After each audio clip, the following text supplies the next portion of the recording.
ಎಲ್ಲರಿಗೂ ನಮಸ್ತೆ. ಅವತ್ತು ಮಾರ್ಚ್ 28, 2025 ಪ್ರಪಂಚದಲ್ಲಿ ಕೆಲವೆಡೆ ಭೂಕಂಪಗಳಿಂದಾಗಿ ಕಟ್ಟಡಗಳು ಕುಸಿದರೆ ಕೆಲವು ಕಡೆ ಸಮುದ್ರಗಳಲ್ಲಿ ನೀರಿನ ಅಲೆಗಳ ಏರಿಳಿತ ಜೋರಾಗಿತ್ತು. ಇದರಿಂದಾಗಿ ಅಲ್ಲಿನ ಜನರು ಹೆದರಿ ಕಂಗಾಲಾಗಿದ್ರೆ ಒಂದೆಡೆ ಅದೇ ದಿನ ನಾನು ನನ್ನ ಹೆಂಡತಿಯನ್ನು ಡೆಲಿವರಿಗೆಂದು ಆಸ್ಪತ್ರೆಗೆ ದಾಖಲಿಸಿ ಹೊರಗಡೆ ಕೂತಿದ್ದೆ.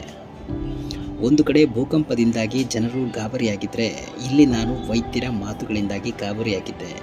ಕೊನೆಗೆ ದೇವರು ನಮ್ಮನ್ನು ಕೈ ಹಿಡಿದು ಆಶೀರ್ವದಿಸೇ ಬಿಟ್ಟ.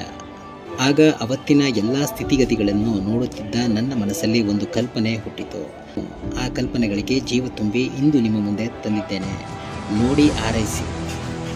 ಮರ್ತಿದ್ದೆ, ಎಷ್ಟು ದಿನ ನನ್ನ ಕಥೆಗಳಿಗೆ ನಾನೇ ಹೀರೋ ಆಗಿದ್ದೆ. ಇನ್ನು ಮುಂದೆ ನನ್ನ ಕಥೆಗಳಿಗೆ ಇವನೇ ಹೀರೋ. ಧನ್ಯವಾದ. ನಾನು ನಿಮ್ಮ Rajesh king, power star of Pandavapura.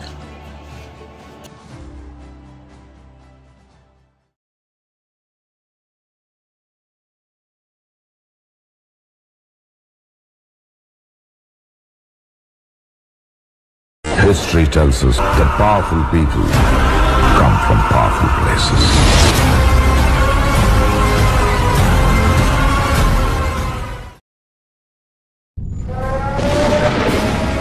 ಅಲೆಗಳು ಕಾತರಿಸಿವೆ, ಭೂಮಿ ಅಪ್ಪಳಿಸಿವೆ.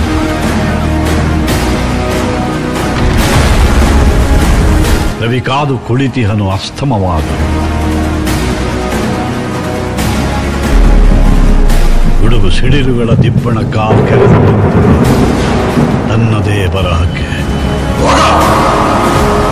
ಆ ವಿಧಿ ಕೂಡ ಕಂಪಿಸಿದೆ.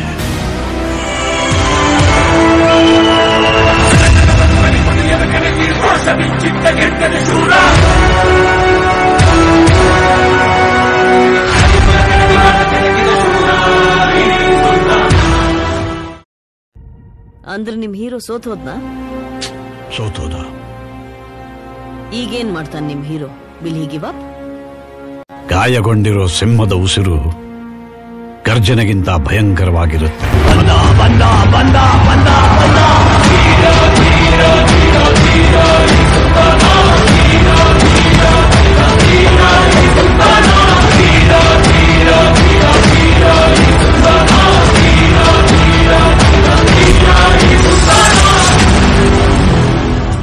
ಇದಿನ್ನೂ ಮೊದಲ ಅಧ್ಯಾಯ.